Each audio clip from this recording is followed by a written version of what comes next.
Hey guys! Wait, are we recording? Yeah, we're recording. I just said. Oh my gosh. I didn't know the video was recording. Shit. Yeah, it's been since I sat down. Who told me? Oh, I have a Nobody. wicked shadow, huh? Oh my god. Does it? I do. It does because I wasn't ready. All right. Hey guys, my name is Keith. I'm Rob, and that's Rob's shadow right there. You'll be fine. Okay. Hi. You'll be good. I'm Nick. I'm Kelly. And this is the Pro Show. Have you been smiling ever since? Yeah. All right. The entire time. Yeah. Yeah. Yes, the Pro Show, the show that doesn't leave you hanging. Am I right? I guess it leaves us hanging. I'm really not sure what happened right now. Wow. All I right. don't know if you're trying to be ironic or not. No, I wasn't. Erotic. A little bit. That's what I heard too. Nick heard erotic. Okay. Instead of ironic. Ironic. Nick said erotic. I don't know if you're trying to be erotic. You know, Keith's trying to host a show here. It's okay, guys. Let's just keep it running. That's fine. Since you're right here next to me, let's talk about. I have to look at my notes because I don't even know what you're talking about. Let's talk about. Let's talk about Watch Dogs since. Let's talk about post-production editing. Nope. It's very professional. Yeah. Yeah, Watch Dogs. They had a dev video come out today where it was mainly targeted for the PlayStation 4, and that's because that's what we know about for the next gen consoles. Well, yeah, there's going to be a PlayStation 4 coming. Right. But it was cool because they weren't showing off anything, but they were talking about the experience. It's going to be the same experience on the PlayStation and the Xbox as it is on the PS4, but the PS4 is just going to be like super enhanced, like Right. Better the graphics city, and. no, not just that, but like the city is going to be more expansive. I mean, not like in physical size, but people and things that are happening in the city and everything like that. So it seemed pretty interesting how they were saying that they're going to be making the game more. Right.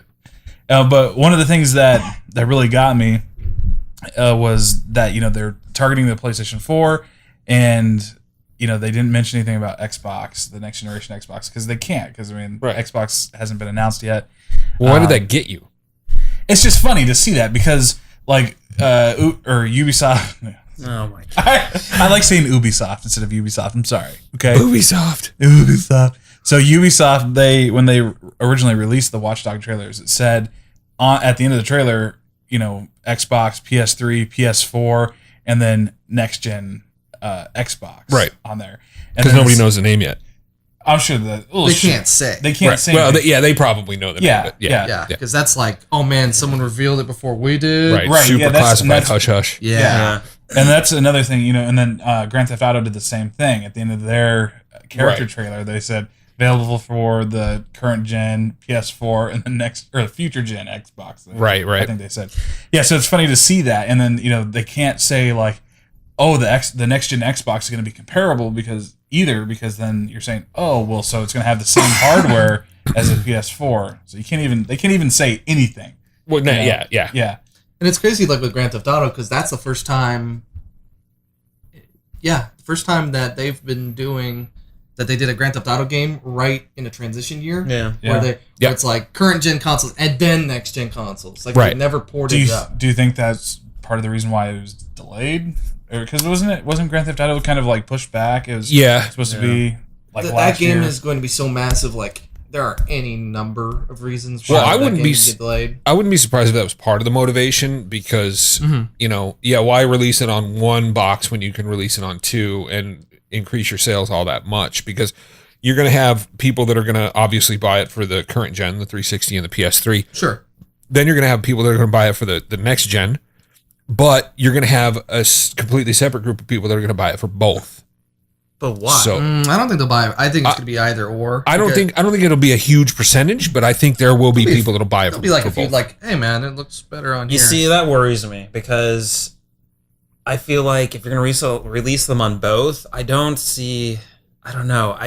When the 360 and the PS3 were coming out, they had games that weren't, other than like Madden, they didn't have any games that were, they released on the, Xbox and the Xbox 360. It was just, the next gen. This is Right. No, they did a the lot next of gen. that. In fact, like you look back, like the Xbox 360 unveiling, and a lot of because we were, none of us here, but I was at the E3 when they brought out the 360, and like most of those games were, hey, we've got these PS2 Xbox games, which in those days meant it was a PS2 game up converted to Xbox, and then they up converted it further to 360. So like Tony Hawk's American Wasteland, Gun, all the sports games. They're like the ones that Microsoft were doing, like Cameo, Perfect Dark, Condemned from Sega. Like those ones were the ones that really kind of took advantage of the system. Right. But there were a lot of games that were just like ports back in those days. I don't remember those. Yeah, there were a lot of games that were multi-platform, but like the Madden stuff, it was Xbox and Xbox 360. Yeah, and they cleaned it up a little bit, but but there weren't that many differences where I think, well, like Kelly said for the Watch Dogs thing, you're going to have a 360 version, which is going to be, a certain number of people on screen at once and a certain amount of detail.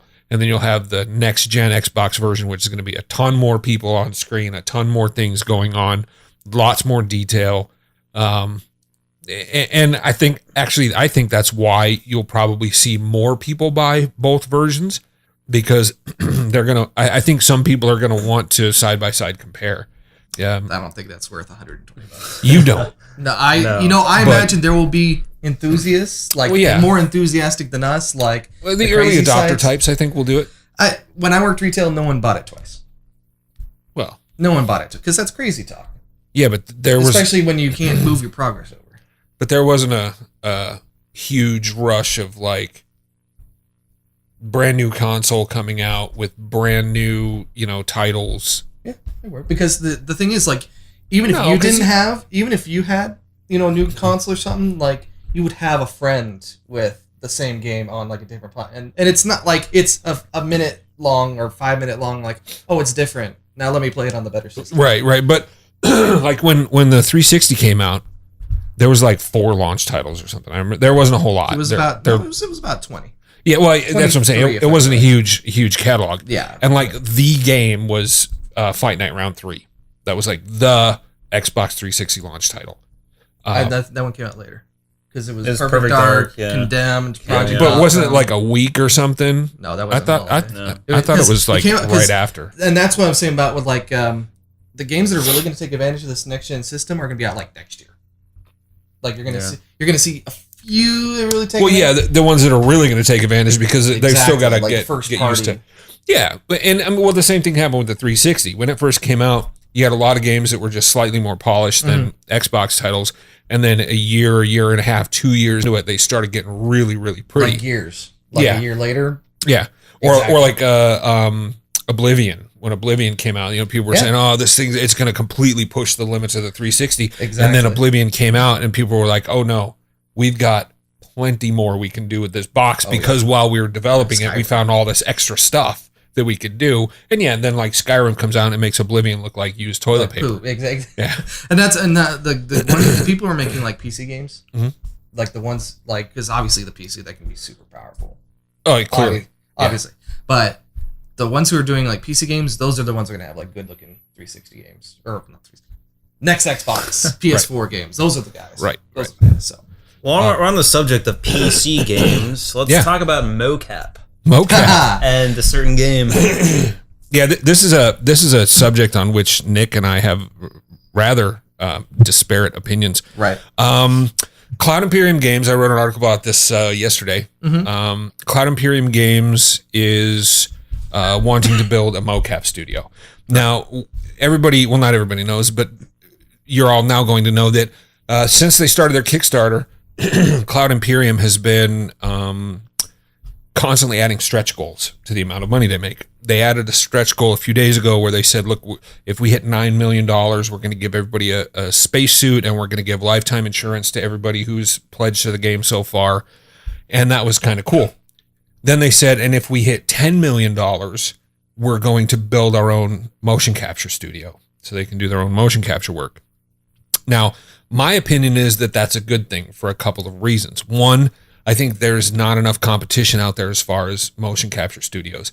And that's definitely testified to by the fact that to rent a motion capture studio costs $35,000 a day. Per their words. It's not cheap. Sure. And if there were more motion capture studios out there, it would be less expensive. Sure. And economics. I think that's good because less expensive motion capture means more in-depth, obviously, motion and animation in games, and they don't have to keep jacking the prices up. Well, I mean, they will because publishers are dicks, basically, but adding more motion capture studios to the mix is going to cause, obviously, economics. Supply and demand. It's going to cause the prices on that stuff to come down. I think that's good. I think that it's good that for that particular game, they're going to be able to do more and more motion capture.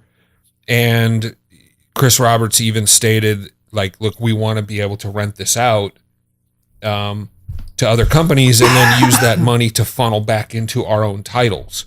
Not just, obviously, Star Citizen, but titles coming up in the future. And here's why I think that's good. Cloud Imperium Games wants to be a publisher-less company. They want to do everything with their own money. And to me, that's good because publishers suck. Sure. Like, I can't think of a single publisher that exists right now that's worth anything. Pushing Zipper Games, obviously. Well, clearly. But so I think it's a really good thing, and I'm totally behind the idea of helping them get to the $10 million, which is why I wrote the article to help kind of increase public awareness. Sure. Obviously, I'm not going to run down to B of A and withdraw a bunch of money or take out a loan to give to Chris Roberts and help him out. But I do think it's a good idea that people that can get involved do get involved. Because I mean, look, let's be honest about it. Not only are you going to get a AAA game, but you're going to be helping a guy who's known for really caring about gamers build and establish a new company that's going to try to, in my opinion, going to kind of try to change the face of game publishing, which I think is an amazing concept. So there are two parts of that. So one is the ownership part. That is hey, I'm going to build this, and then we're going to be able to make buku bucks renting it out. Like, we're going to increase supply, demand, etc. The thing is, that's not a thing that I would put in front of my Star Citizen donators. Like, I would be like, hey, VCs, you're already giving me money for this. This is obviously going to turn itself around. Why make it a stretch goal for the gamers? Yeah, it's a business model on its own. It's a business model on its own. Like, hey, guys, help us out with, right. Star Citizen players. You can help us make a lot more money. Well, there's another reward in there, too. What's that? That if they hit the $10 million mark, and I don't know exactly how they're going to do the selection, but some of the people who have pledged into the game are actually going to be brought in and motion captured into the game. Okay, yeah, sure. Okay, that's kind of cool. But kind of cool. That's all right. Oh, but you wouldn't love to be in a game. You'd be like to all your friends, "That's me, motherfuckers. That's me." Sure, I would totally do that. What have you? But I mean, yeah, that's a whole thing by itself. Like, tying Star Citizen money to that, that's just it's weird. It's like, hey, pledge $11 million and we're gonna start getting into cocaine. We can really get into this. This is really gonna help our publishing. Yeah, right.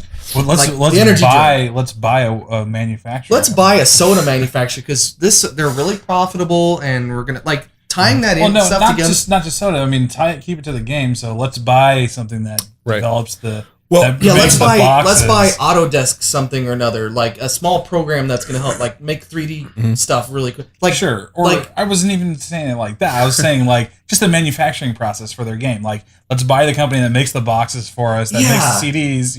Yeah, right. No, I hear you. And so, tying Star Citizen money, that's not something you go to your fans for. It's the whole thing that's just weird. Well, so let me get to my second point is motion capture in a game where your character is going to be sitting in a chair for more than 50% of it is silly. The studios who use motion capture a lot are the ones with extensive detailed cutscenes, or companies that are making 50, 60, $100 million games, not Chris Roberts and is starting from scratch and he's got $20 million. That's not the arena. This is not the game. And I understand the long tail of it. But it's for this game that's still years away, or a year and a half or so away. Yeah, about a year and a half. Year and a half away. Unnecessary. But I think you might be also underestimating the scope of the game, because it's not going to be so much you're just flying around in a spaceship. There's actually going to be, at this point, 100 different star systems, each one of those with explorable. But they're not going to have like individual bartender animations at every single one of these. No, things. no, and that would be the certainly whole point of having a mocap studio, because you're going to get, all right, we're going to do bartender at bar animation 1. We're going to do 5 takes of this, and then we're done forever. But there's also, you're forgetting the whole Squadron 42 thing, which the Squadron 42 is the single player campaign. Sure. Which is going to be the same kind of thing as like Wing Commander.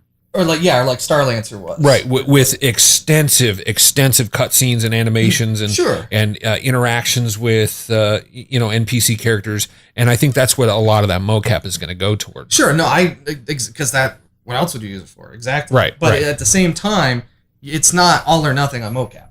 Like you hire a few animators, and you don't need $1 million to do that. Like, and you could do that super, and then they have. You can flip it both ways. You hire animators; they're going to cost a fraction of what $1 million mocap studio would be, and you can keep around to do more than just that, or you could just contract, and then it costs less. So it's like they just want more money. Yeah, but I don't think it's money just for money's sake. For $1 million? Well, we know that the equipment's going to cost them $200,000 or $300,000, like the cameras. Sure. Then they were talking about and all this. This is another thing I like about it, is they're being very transparent. Chris Roberts wrote a huge thing saying, this is exactly how much we're going to pay for cameras. This is how much we're going to pay for the space. This is how much we're going to pay for the software. This is what we're going to pay for the guys who are going to operate the software. Like, complete transparency. They're also going to get some facial. Like facial rendering software. Stuff, right. So I mean, they're going pretty in depth with that. But if I'm honest, I think there's a little bit of a lack of transparency, because at one point Chris Roberts said Star Citizen Squadron 42 is going to cost $20 million. We already have the $20 million through investors. Sure. And he said, obviously, right, investors that are not you, private investors. Exactly. And he very clearly said the more money we make from the crowdfunding, the less we have to take from our investors. So I think, again, if I'm honest, they probably already have the mocap studio. They probably already have bought all the software and the cameras and all the rest of that stuff. And what they're trying to do is like pay off a loan. Yeah, take it away from the investors. Yeah, they get their equity back in the company. Right, so they can say, this is our mocap studio, not a mocap studio that was paid for by, Bob's company. Sure. And it's not just Bob's company, it's the whole equity thing. I mean, you look at that. Well, you crowdsource it, you're not giving equity out to anybody. When you're going to VC angels, you're giving out equity. So so whenever, even if they don't have it, and then they get that equity, and bringing up this whole stretch goals, and now we've got to this and we want this. It kind of brings up Ouya in my head, because like these Kickstarters things are kind of piss me off. Like, the more popular they get, like Ouya, they became so popular, and they're like, hey, shipping times, or it was supposed to be March that was final delivery for all the Ouya consoles, but then they were like, oh, because we made so much more money, we decided to change up our shipping ways and do this, which delayed time. And then so now they're trying to get everything out by the end of May. Like, that's their final thing. Right. Well, and that, you have to, like, where's our fucking Ouya? Yeah, exactly. Exactly. Yeah, that's what I'm saying, because the whole point of Kickstarting, one of the biggest goals was get it before it gets released in retail. And they've got a month and a half. Yeah, it's released in retail June 4th. Yeah. So we're supposed to get our console the day by May 31st. Well, you got it before it went to retail. I don't know what you're complaining about. You ordered one, right? Are you putting? I backed it. Yeah. So where is yours? Exactly. We're waiting for it to ship. Because they said March, and then they shifted their... Because they got extra money, they decided to change up the way that they're manufacturing process. We made so much money that we're not going to send you your console on time. So that just kind of reminds me of the whole of Star Citizen. It just kind of seems like they had these bare bone ideas, and they're like, let's do this, and then they're like, yeah, extra. And it's like, man, I wish, like, I understand. I wish they would have asked their people that they went. Like, if Ouya would have came out and said, hey, guys, we got this extra money. We'd like to change the manufacturing processes. This is what it's going to do. And then everybody said, sure. Or the majority said, sure. I think that would have been better. But instead, they just kind of took it for granted. Like, no, we made the decision. And fuck you guys. Well, here's the thing with Star Citizen, Cloud Imperium, RSI, whatever. Which is a whole confusing thing. RSI and Cloud Imperium and umbrella companies. And I may be able to shed a little bit of light on that. Well, before we jump back into that, how about you shut up? I just finished the thing. I'm almost done. So another thing that with Ouya that really pissed me off is that I ordered an extra controller. Big mistake right there. Right. So one of their things was they're like, hey, everybody that just bought the console with one controller, we're shipping your stuff out first. And the people who got the special edition was going to be last because they wanted to spend extra time on the manufacturing. People got upset. It was like, seriously? I know. I was upset. If I spend more money, I want my shit first. That was the thing. And it was like, Who the fuck thought that was a good idea? Like, I understand that they, because I was talking to Nick about this, that they were thinking in terms of logistics. It takes less for them to ship out one box instead of taking one box, adding a controller, and making it a box. I understand. I know, but it's so small. But that's not how you make your fans happy. Well, the people that are giving you the most money, you get a fucking warehouse monkey that you pay $8.25 an hour to, and you say, okay, warehouse monkey. Sure. On the boxes with the red dots, put an extra controller in there. Done. No, I got you. Exactly. I mean, it makes complete sense, but that's just they weren't thinking of that. They were thinking in terms of saving extra dollars, maybe, or extra time. Or whatever they were thinking, it was completely wrong. Yeah. And it's kind of, because it really pissed me off, because I think they said they're shipping they've got 50% shipped, but they're shipping in by the people who backed it. I'm pretty sure I backed my shit really early on. Yeah. But did you back it early on enough? They said that they've shipped out 50% of the consoles. And so where's our console? Exactly, because I want to say I did it within the first 2 days. Call the fools on the phone and be like, "What's up?" Anyway, this is going a little. Yeah. So okay, with all right. First of all, the RSI Cloud Imperium thing. RSI, Robert Space Industries, is actually a company within Star Citizen. Mm-hmm. So a fictional company. Right, it's a fictional company within Star Citizen. They're operating under the Robert Space Industries website right now because the Cloud Imperium website is not done yet. Oh, and that's part of this 30 minutes. That's part of this. Well, no, because they're doing integrated forums and like it's this whole thing. No, it's even more in depth than that. Like when you sign up for the forums, you will tell the forum software what your in-game name is going to be. Sure, authenticates API and all that stuff. Right. When the game launches, it will automatically give you your forum name. So it's like this whole cross integration thing. No. That's not hard. Because World of Warcraft is retroactive. Whatever name you chose in the game becomes your forum name. This, you're actually signing up for the forum, and then it's going to pull all that information into the game. I mean, it's just a database thing. Yeah. But hooks, API calls. So they're not finished with the Cloud Imperium website yet. Mm-hmm. Maybe they should have spent that money on the MoCap on. Yes. That's one of the whole things behind this Kickstarter goal too, is they're saying, if we reach $10 million before we launch the website, which is going to be like probably the end of this month. So anyway, and I understand where you're coming from, Kelly, like on the timing of the whole thing and why do they keep expanding it if maybe people don't want it to be expanded. But the thing is, they laid out a release date a long time ago. They said, the game is going to be prepared and released at the end of 2014. But I also imagine they weren't like planning $10 million stretch goals. Right. What can we think of next, guys? But the thing is that that motion capture, vacation spas, sensory deprivation chamber, Instead of the release date being pushed out, though, it's actually slowly creeping closer. But that's not a money thing. That's just like, because anything could happen at any point. And it's another 3 weeks. It's certainly partially money because they're able to funnel more money into the project, hire more developers, et cetera, et cetera. Sure. No, that part I get, but it's just. But what they're doing is, I think it basically boils down to dangling a carrot. And I don't have a problem with that. I really don't have a problem with it. I don't know. MoCap is unnecessary for that game. Especially a company this small. But, and think of it too, is this going to be Cloud Imperium's only game? No.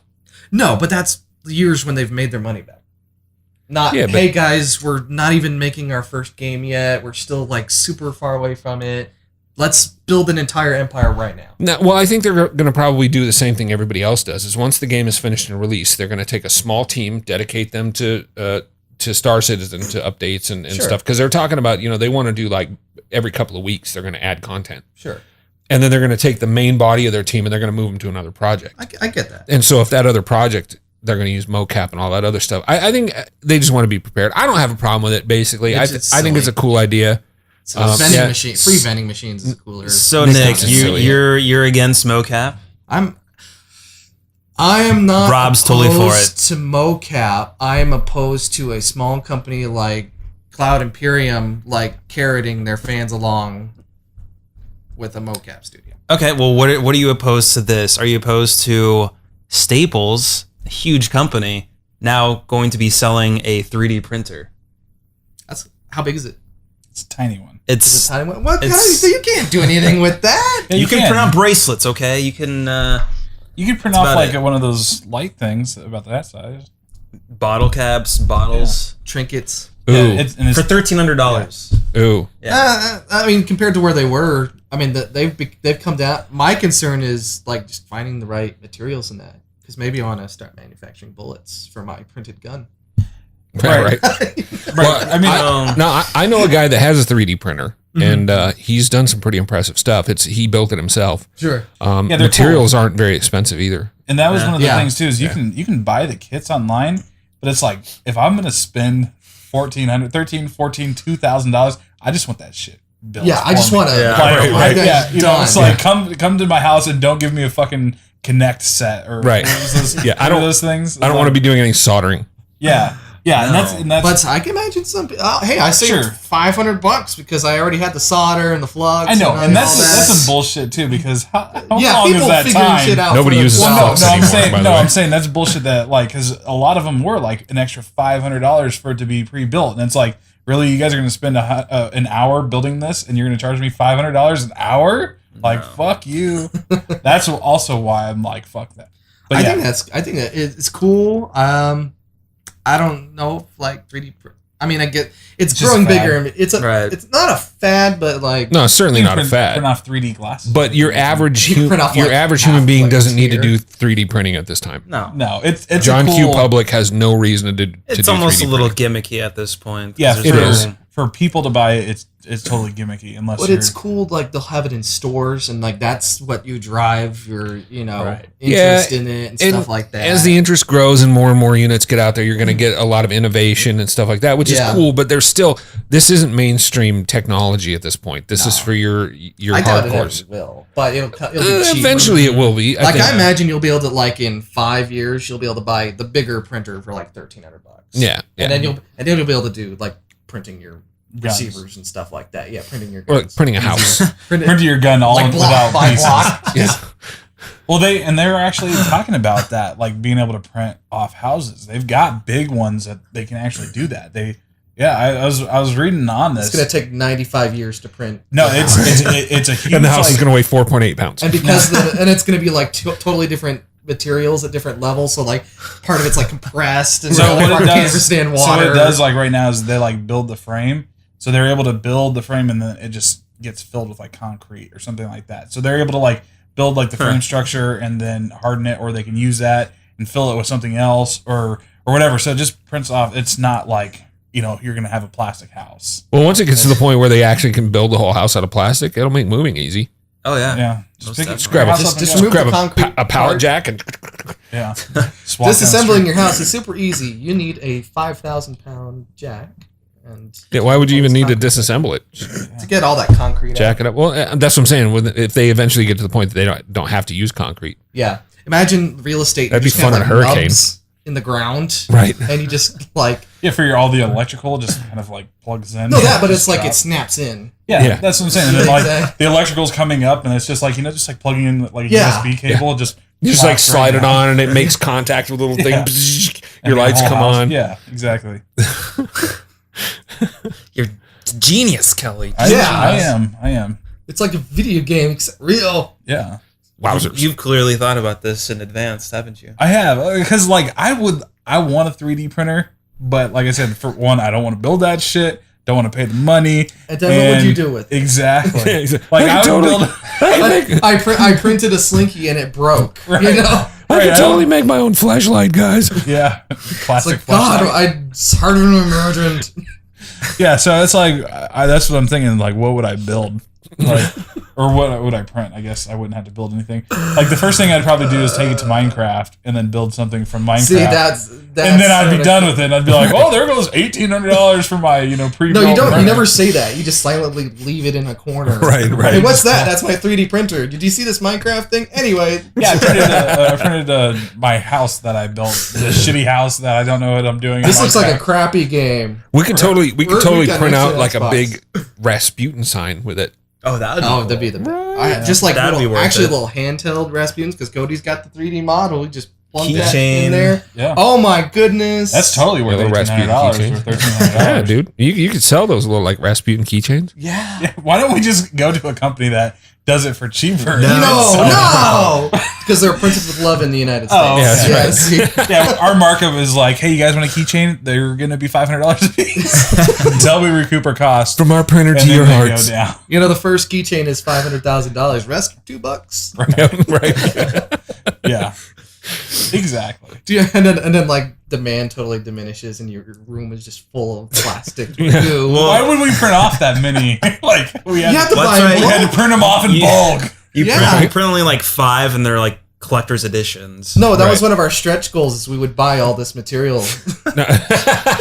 No, you do 5 of them that are like they've got a little LED in them, a little diode that lights up the eyeballs or something, and those are the collector's edition, $1,000 a piece, baby. And then you just make more $1,000 of a those when you piece. run out. Then you artificially It's a Right. different color LED. Yeah. Right. Ooh, yeah. The Oh, different here's a color special edition blue. I light up yeah. eyeballs. There's like These are- 996 of them that are like 5 of 5. LED. Right. Yeah. Or there's one of each, and it's like these are the mistakes. They're worth more.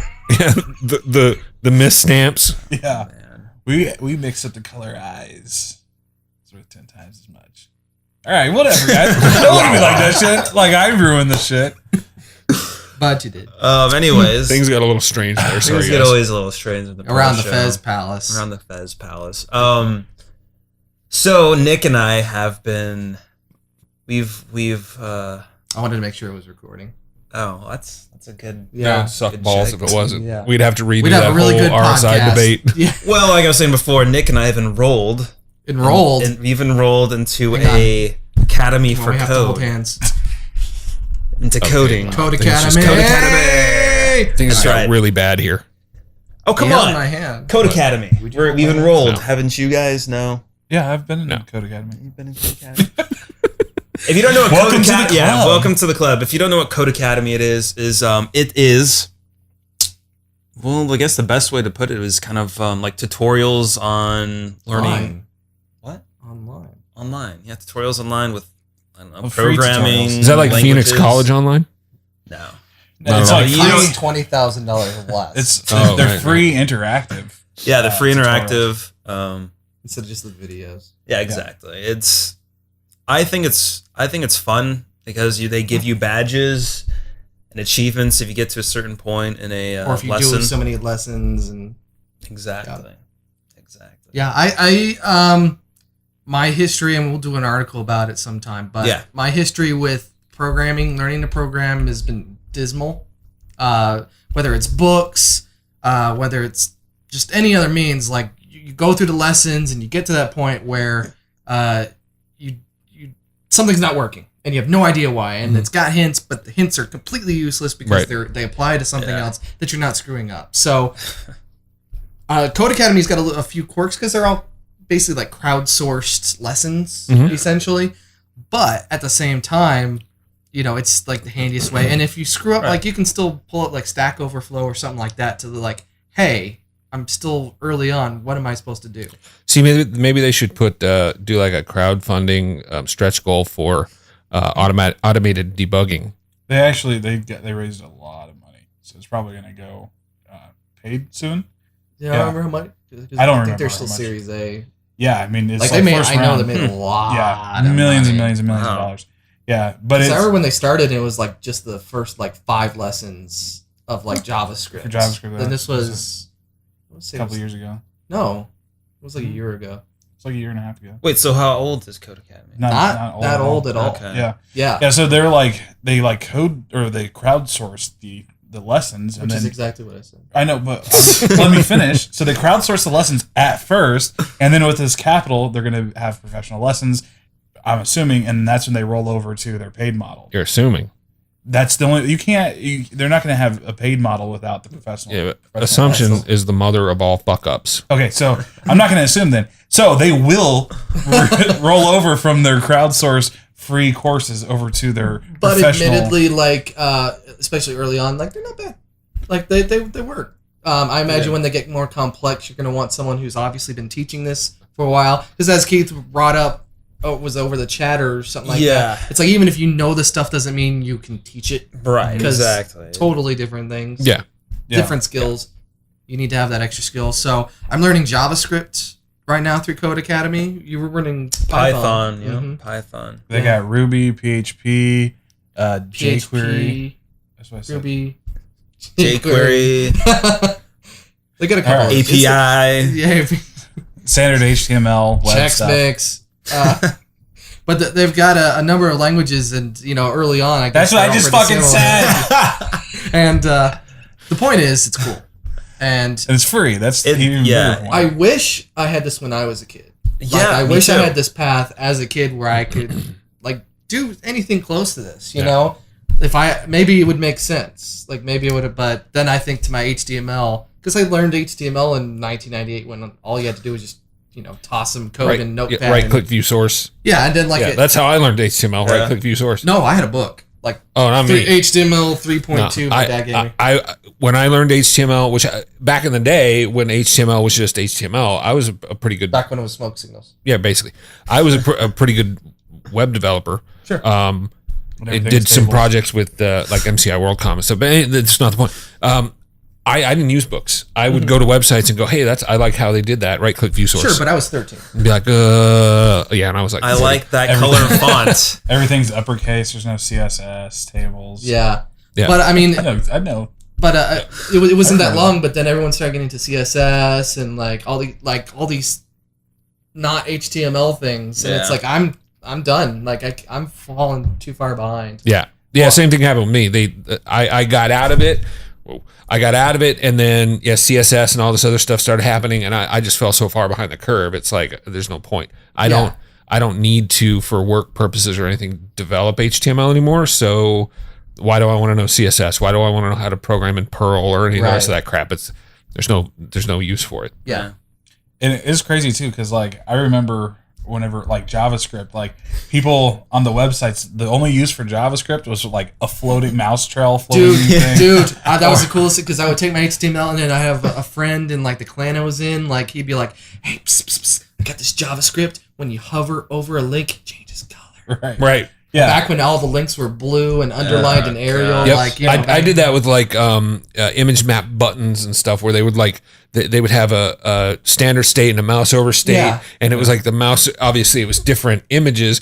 It looked like a raised button, and then the mouse over state was like the button was shadowy, and then when you click, there was a click state. It was like the button being pressed, and like I was wicked impressed with myself. But see, then at that point, that's when I found front page. Yeah, see, I never used. I did, and I still fell behind. I got a hold of a copy of Dreamweaver. I did years later. I couldn't use it. I could write all my stuff by hand, but Dreamweaver it completely Like wrecked with the me. WYSIWYG? No, I would just use Notepad. Notepad's the most powerful HTML editor in the world. Sure. I don't know what you guys are talking about. I had so much fun with GeoCities and Angel Fire that I had no time for that kind of stuff. I remember all those pop-up ads. I would not go back to using standard Notepad at all. What are you talking about? It's the most powerful Bullshit. HTML editor in the world. See, It's WYSIWYG, man. What you type is what you get. Yeah, but that's bullshit because that No, takes it's too not long. No, I'm telling you, listen, because there's editors out there that are just text editors that color code everything for you, that autocomplete as you type it, everything, tab, Yeah, all but that see, stuff. that's the thing. They That's the most auto powerful correct your bullshit shit and they right there. auto fill your shit. What if it fills it with something wrong? It doesn't. It does. It never It does. does. No. It could. It could if you don't know what you wanted to fill it with and you just start typing bullshit. Well, there you go. But if you do that with Notepad, then you try to run the thing and it's broken and you go, oh, okay, I need to not do that. How you doing, buddy? I'm doing great. You know, so Code Academy is pretty cool. I enjoy it. I can't wait to JavaScript my way into an infinite loop. So if our site starts crashing a lot more, You know what? a lot more. Just don't divide by 0. just don't. Actually, so I did that in a tutorial because it's actually running Java script, and I totally caused an infinite loop and had to close the tab. Wow. It's like, and it's like warning you, like, don't fucking Don't do run this this shit. code. So when a black hole opens up over Phoenix and swallows the entire universe, blame It's- this guy. So it was a lot less dramatic because I remember infinite loops back in the day would like Internet Explorer crash everything, your computer would stop, like everything bad. But no, it was like, this tab's not responsive. Close it. Right, yeah. So Would you it's- like to wait or kill the page? Just kill the page. No, I was like, X. And then recent pages. Bring it in. Anyway, Code Academy. It's cool. Yeah. Code Academy. It's a great place to learn a new skill. Other than that, yeah, hopefully. Any you guys have anything else to add? Any things you want to bring up? No? Kelly, anything? Nothing. Okay. Play Monaco. It's cool. Not Never sure heard of what it. That is, but Nope. Sure. play it. Play it Play it. Play it with friends. What are we about? 5 weeks away from the event? With John Yeah. Ritter, NBC's The Event. 2 No. months. 2 months. No. Oh, 5 Month. weeks. Yeah. 5 weeks till E3. Yeah. Really? It's May 3. Oh my now. gosh. Yeah, we roll Wow. out on June 9th. That's right. Yeah. So a month. Yeah. Pretty Dang, crazy. month. This will be my 5th. Oh. Non-consecutive. Humble brag, you know. Just saying. No, it's gonna be sick. You know, it's funny because half of me, I'm like super excited. You know, woohoo! We get to go back to E3. We get to see all the cool stuff. You And we're know, gonna be able to do a lot more this year. hang out with Oculus Rift. You know, see all this other stuff. But then the other half of me is like, I really don't want to deal with the yellow badges. Like, I really don't want to go through all the crap that we went through. Oh my gosh. I forgot just how we titled them as the yellow. I did not get in on it. Was that the exhibits only dudes? Or Yeah, was that- yeah. Oh, Yep, the I yellow I wrote badges. I wrote an article. Like I was saying, because the first 2 years I went, they Right. had like different colors every year because then you can't just steal. But actually, back in the day, yellow used to be like the super pass where you could get everything. Right. I'm sure they probably rotated every year. Yeah. So we might be yellow badges this year. You but said every couple of years. we'll have media passes. So Exactly. But no, I was retail employee. My friends Cody and Terrence were school students. They could get into E3.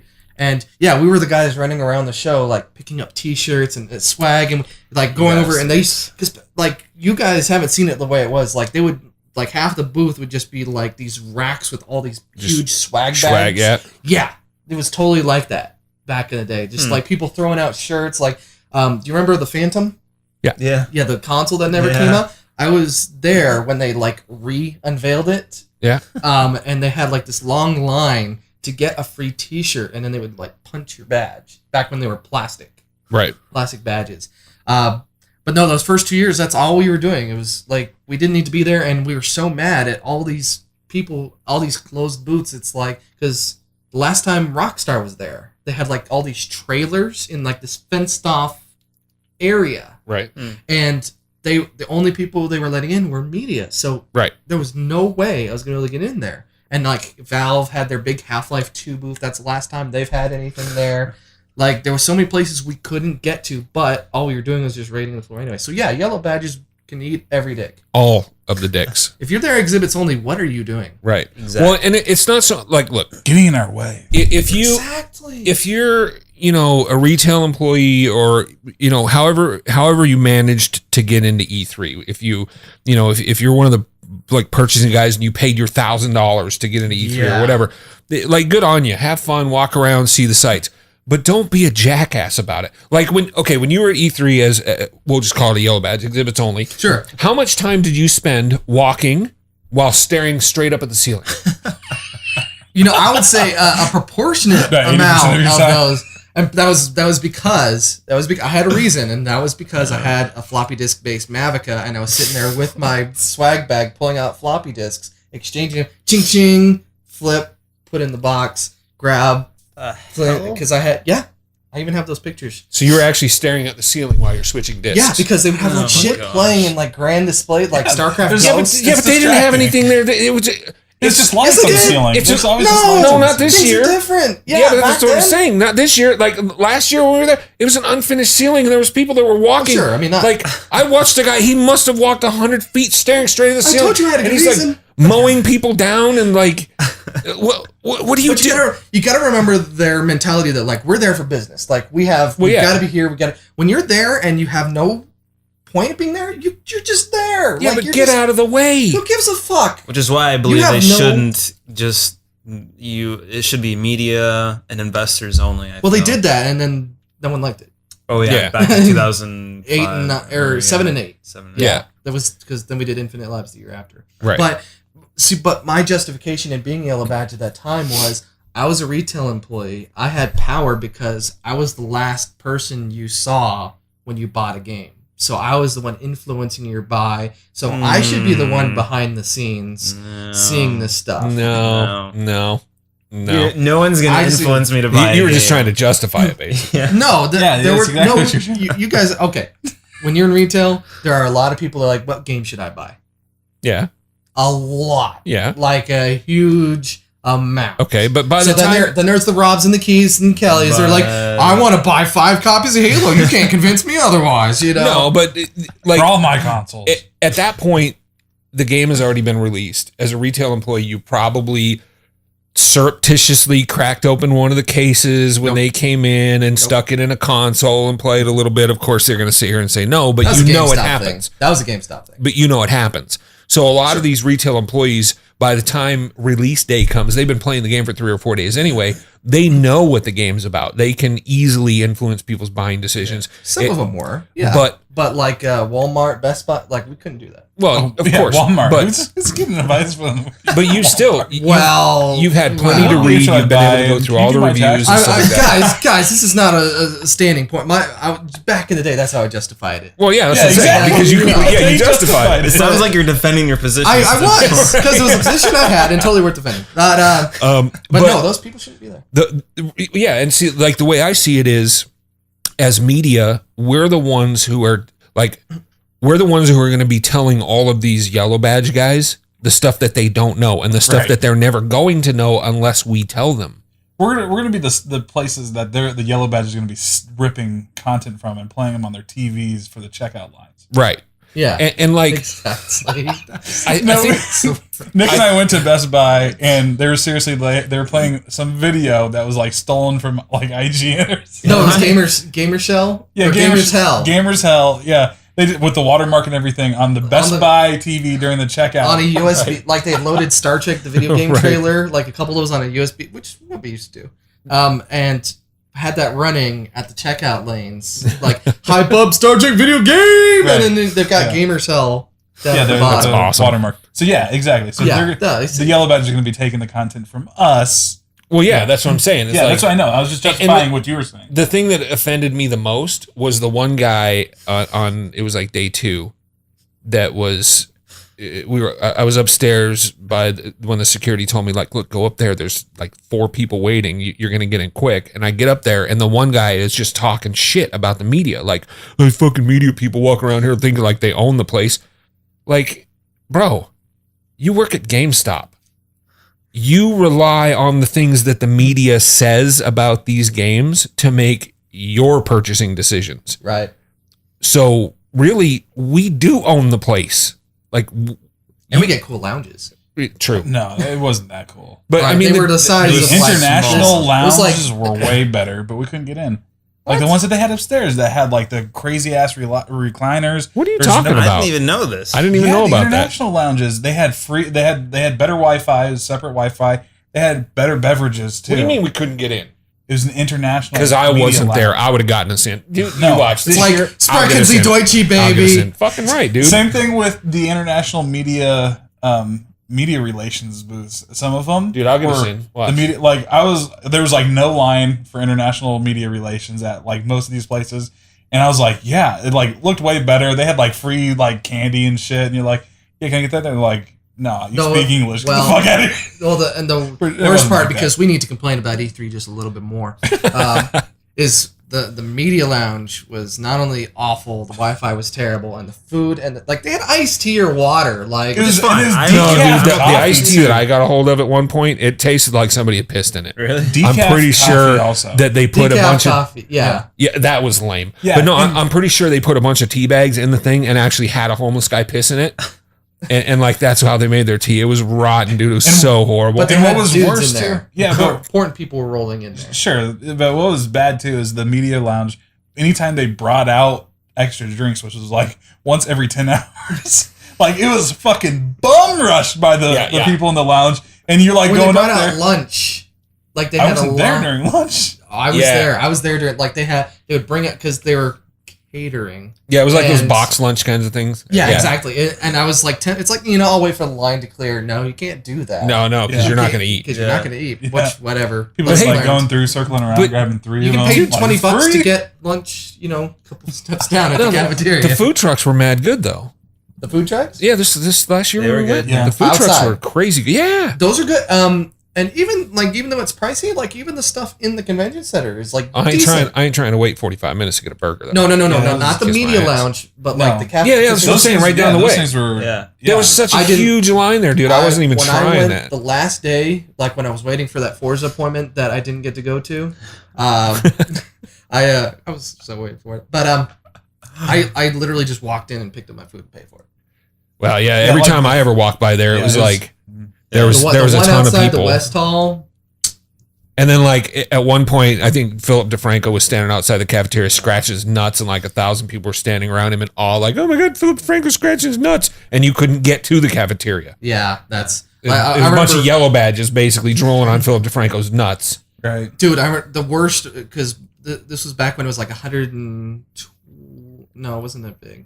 Yeah, I guess it was. It's like 120,000 people. Anyway, it was super huge. You could not move. And what Was the that like booths would do- 2006 or something? 2005. 2005, yeah. And I guess it was just as bad in 06. But what they would do is back then they would bring in celebrities all the time. Mhm. Like now, it's just celebrities just kind of show up and it's Right. like you Because they're see there them. for the games too. Yeah, so Yeah, they, yeah. they were hiring the celebrities to be there, and so Sure. they would. So as a yellow badge, it was Lol. all right. I had appointments, but it was appointments to stand in line to get this thing signed and shake a hand with the celebrity. Right. So there was this one point where they had I think it was THQ, but they were WWE game and it had Stacy Keibler there. Okay, she's pretty hot. Sure, whatever. I That don't. is. Okay, George Clooney and Stacy He's- Keibler together. George Clooney's not really hot at all, but Stacy Keibler, I'd bang her. He's pretty hot. But my point is that they had her the line moving along. Terrence was in line, and I was trying to get a picture, but everyone had rushed the corner of this booth, and you could not move at Yeah. all around, like crush. And then Wow. there was NCSoft or Namco. They would have fire jugglers, and they'd have a quarter of their booth was empty just so they could have people there. Right. People standing at their booth. So you have Namco here, Activision's here, and the entire empty space is people. Right. You can, and then it's the worst. Yeah, well, that's nightmares, and I'm That's glad they nightmare changed the entry requirements because I would if we were to go to E3 and there was 120,000 people there, I would. I'm not Well, saying that I would 70, actually yeah, stab but- somebody, but there's a possibility there would be some knife play going on. The thing Alright. is, you would not be able to reach your knife Right. Yeah. because yeah. you'd be like, Yeah, I got two that would things not that I'd work. like to see changed for this All year. right, last two things. Yeah. Okay. Last two things. Media gets to cut lines, like especially if there's yellow badges. They in did line. it. Star Trek. Oh, did they? Yeah, we totally did. We walked up and they were like, "Oh, are you guys media? This is your line." Yeah. Oh, nice. It was Yeah. like a There's park. like we were waiting forever for Medal of Honor. Not worth it. And actually, a lot of the booths that I went to, like places that I went to, they were if you walked up and said, "Hey, I'm media. I need to get in," they'd Here's your appointment. cut you in. Oh, okay. Yeah. See, I just didn't have that luck. You Maybe just because didn't. I was You just calling didn't ever Defiance ask any Dishonor. questions. That's why. It's like, Because you're walking up to Gears of War booth and going, "Hey, can I play some Call of Duty?" Yeah. The other one too is like the booths, they're huge, and they've got their own ventilation, their own cooling, own plumbing, everything like that. I wish they would not pipe the fucking hot air into the aisles, because that was some bullshit. Like, you walk by like PlayStation, Sony, or something. Nintendo or Wii or GameCube or whatever. Sorry. You walk by the bigger booths. And you're... You walk by like Microsoft. No, the Sony or booth was Xbox pretty cool, or- but that PlayStation, that was Windows. dumb, man. So, PSP hurt us a little bit. So when we were invited back. yeah. This is why I couldn't get media appointments and stuff like that. Yeah. So you go to Sony, hey, where's your PlayStation? Where's the PlayStation? But I got an appointment with them. They're like, PlayStation's over there. Because of Kelly, Yeah, we why? actually need a public relations department. Yeah.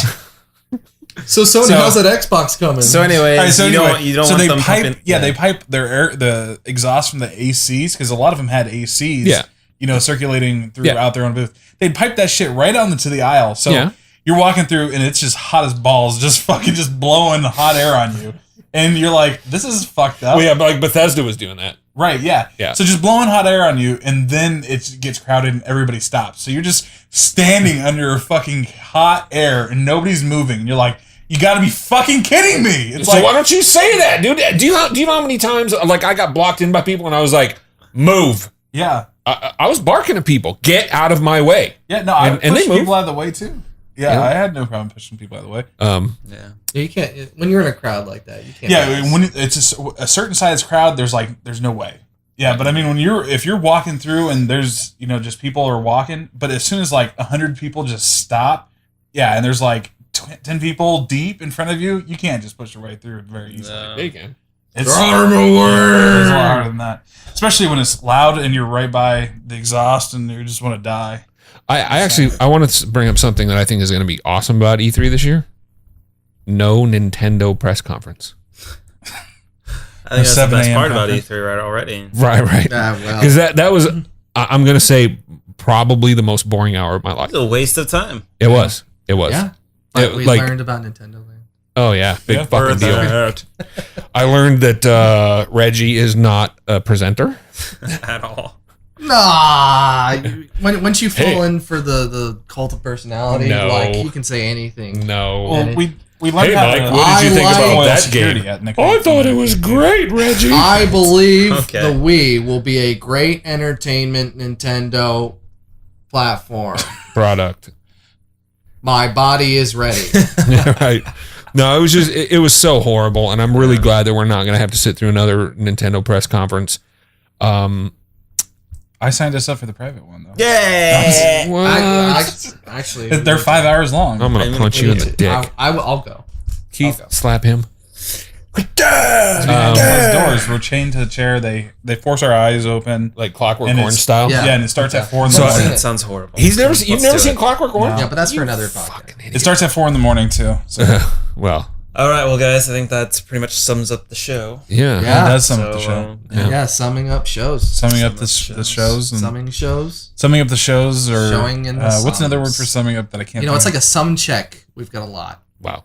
So what do you think? So we're 5 weeks out from E3. That's going to be not the next pro show, but the pro show after will be right before E3. Oh, yeah. I think we should just like dedicate that to what's going to be happening at E3, what we're going to be doing at E3. Yeah. Oh yeah. Sounds like a faux show faux show. on the pro show. I'm good. Oh my God. Anyway, so how can our fans contact us, Kelly? They can hit us up on our mobile devices. I'm going to give everybody's personal Mobile cell device. phones. No, I'm just kidding. 202-670-9660. Leave us a voicemail, and we will listen to it. And if Yeah, your that's voicemail is it. good, if it's worth anything at all, we might actually play it on the show and respond to it. Yeah, and we're all on Twitter. Yeah, we Different all- ways. Yeah. Midwest Kel, No. Downeytown. Kel, Kel. At Kel. blanked, Gosh. at Kel, at Downeytown, at Terrence CEO, at Terrafon. Mhm. Follow us. Yeah. Yep. And then subscribe to us on. Yeah, I mean, you can follow us on Twitter too. But with the thing, I was gonna say, you can also subscribe to us personally, right? Everybody lets subscriptions. I don't. On I do. Facebook. I do. I just don't ever post anything public. Yeah. Well, I'm an open book, So you don't can, try you can it. subscribe to me. I'm an open book. Then you can read about. The most boring book ever. Yeah, I don't Wow. wow. Kelly, Thanks, bro. Kelly, you are the Thanks- most exciting thanks, book Brad. I've ever. Hey, look, Red. Kel's listening to Eddie Murphy again.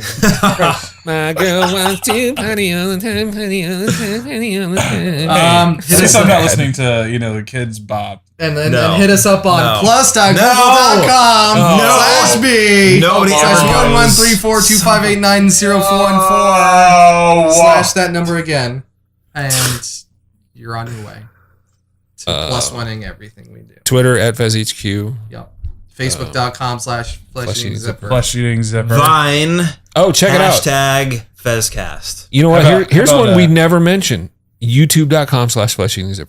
We have so many. We need to have a script that you just read off. That's what I do for the N5 show. I just so many things we do. Just read it off. Keith, we should change the hashtag for Vine and also use it for Twitter, and then make it What? Yo Fez or Ask Fez. I like it. Let's do it. Yeah, which one? Either one. I have Yo, to make a ask decision Fez. now. No, Right now, while they're watching, We'll check both. Yo Fez, just YO. let's do some Fez. SEO on hashtags. All right, yeah, Yo Fez or Ask Fez. I mean, that's pretty corporate. I like but- that. Yo, ask Fez. Or just Yo Fez. We keep it short. Yeah, we got to keep the hashtag short because I was watching that bullshit robot fighting league, and there's this robot fighting league for their hashtag. It's like this is Half the most message is the hashtag. Yeah, Exactly. It's like no. So like Yo Fez or Ask Fez. and it's like Sweet. totally racist groups, Yeah. Right. anti-Caucasian. Anti. And I'm gonna go ahead and make a command decision and sort of hijack our opener. Opening music by Cordis. Cool dudes. You can find their Cool. CD. I'm gonna quote right here, and there will be a link right here ish. cdbaby.com/cd/Cordis3. You can get their CD. Yep, and they're doing custom music for us. No, they're really not. Yeah, They should. they should. yeah. Good stuff. Good stuff. Listen to the whole album. It's actually really good. It Really good is. stuff. Yeah. Cool. Cool, guys. Later. See ya. Bye. See you next time, guys.